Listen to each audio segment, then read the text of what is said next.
we left London Beach, no, under very rough seas. The wrong timing. Kanina we were advised by Coast Guard not to go far. No, malapit lang dapat sa seashore. Medyo rough na. Malakas, no? Pumapasok yung tubig here. See. So malaki naman yung cutting ng boat. Quite stable, but siyempre under very strong seas, it may not hold. Ito mo, malaki-laking wave. So, wow!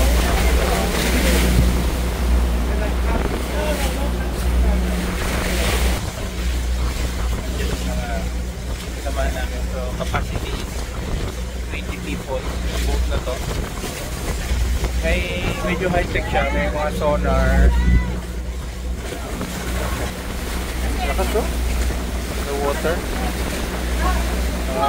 Very strong water. So, parang we have 4 or 5 crew. But yung lumalabas naman yung ano to, yung sun, no? But still Coast Guard has advised us not to go out of yung open seas talaga, no? So we're just following yung coastlines. These are coastlines of maasim na, I think. Still dyan sa nata, maasim. May isda pa talaga siya, no? Yan, no? So we're just following yung coastlines ng Sarangani going Maasim,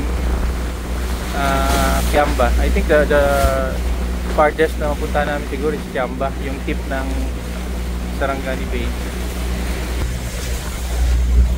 Maalon, super na maalon, no?